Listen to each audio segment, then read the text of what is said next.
So, ito na po yung gagawin nating lumpiang Shanghai with crab meat.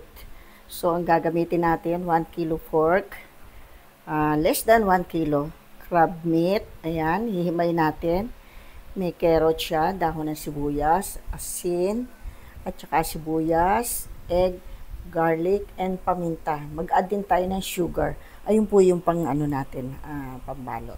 Ihimahimayin ko na ito. Pasawag natin sa ating, ayun siya.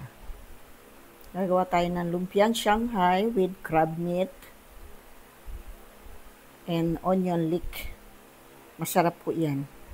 Dati, meron po akong version na ang nilalagay natin ni yung celery, tapos may pickles. Itong ibang version naman po ito ng Shanghai natin gagawin. So, imi-mix ko na po, pero lalagyan muna natin ng paminta. Yan. Ito po yung pork. Gusto ko maraming paminta. Yan. Depende po sa inyo kung sino yung mahilig sa paminta. So, daihan nyo ang paminta. Pero dapat pala nilagyan ko na siya ng asin para pumalansin ang lasa nyo. So, ang lalagay ko dahil sa 1 kilo siya, 1 tablespoon lang. Dahil baka umalat. Ayan. Yan natin konti. Ayan. So, ilalagay na natin yung bawang. Sensya na kayo, nakaupo ako. Kasi pagod na nakatayo. Linis. Kung ano-ano ginagawa. Kalkal dito, kalkal doon. Kut-kut dito, kut-kut doon. Ayan. Lalong ang bango. Sisibuyas, lagay ko na. Ayan. White onion po ito yung nabili ko. Kasi naubusan yung binibilang ko ng red. Pero mas gusto ko po yung red at talaga ng mga lasang-lasa. Mabango siya. Kaya hindi ko lang makamay kasi hindi ako makapihit nito. Baka kailangan ko pang magdagdag. Ayan. So, maglalagay na rin tayo ng sugar. Brown sugar o white sugar, pwede po. Ito, 1 scoop nito.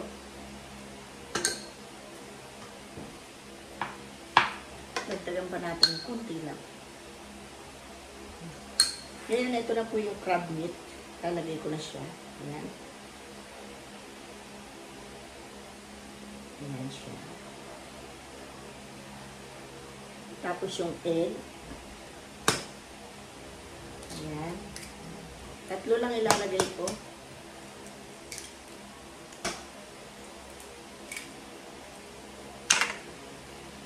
Parang maliit siya. Pero dahan-dahanin na lang. Carrots. Yung onion leek, yung sibuyas na dahon. So, ayan po. Nilakihan ko ang chop. Kasi pag na-fry yan, liliit. Masarap po ito.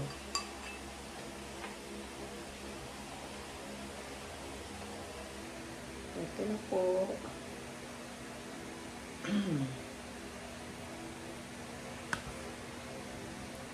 Pantay-pantay laki.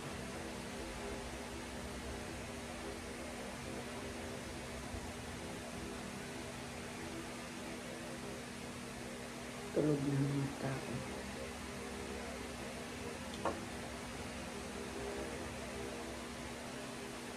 Naglalamay. May order kasi.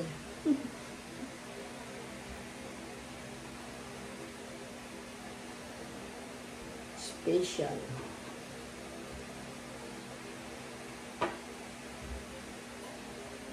Natapos na po. Ito na. Ayan o. Pa-fry tayo. Titikman natin. Maglalagay na po ako. Ayan. Dahan-dahan lang po yung apoy. Para hindi masunog. Maluto yung karne sa loob. Pakita ko lang sa inyo. Hindi ko pwede ilapit kasi mamamatay na naman ang siti ko. Ayan. So, ayan na po siya. Binaligtad ko na. Tapos, ayan ko. Close up ko siya. Ayan. Ang bango-bango. Ayan. Nahanguin na natin. Bango.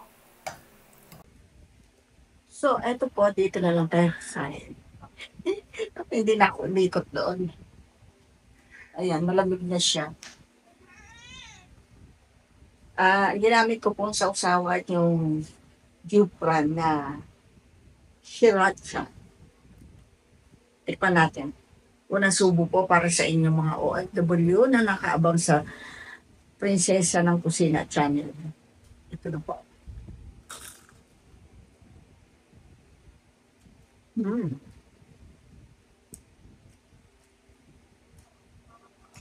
Nangingibabaw itong sriracha ang maasim. Tikman ko po ito na.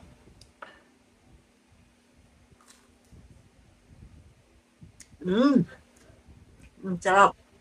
Kasi yung sriracha may extra maalat siyang konti.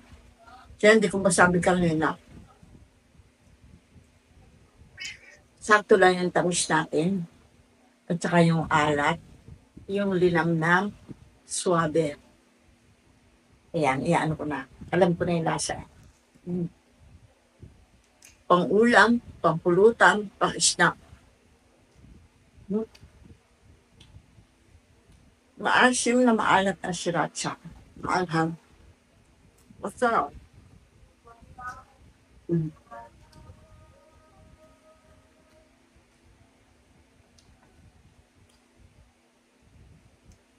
Sakto-sakto pambenta ko sa mga student.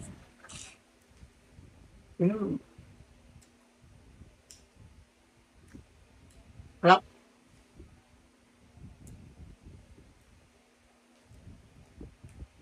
Hinuhuli ko yung lasa ng crab stick. Nag-blend na sila lahat doon. Sa egg, sa crab stick at saka sa pork. Yung giniling niya. Sarap. Sakto lang yung tamis-tamis ng nilagyan natin.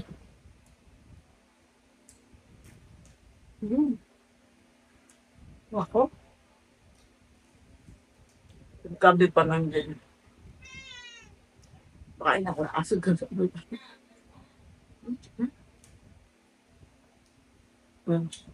Tigam-tigam lang po. Ang yaman.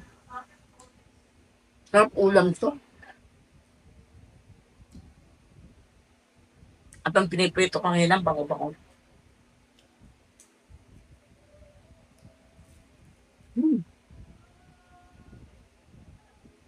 Okay pa. Masarap, manyaman, naimas. Masirang. Naku, namaos na naman ako. Paano po ito? May isa na naman tayong recipe na hindi ko masyadong nilagay ng maraming ingredients kasi may mga iba na tayong bichong ganun.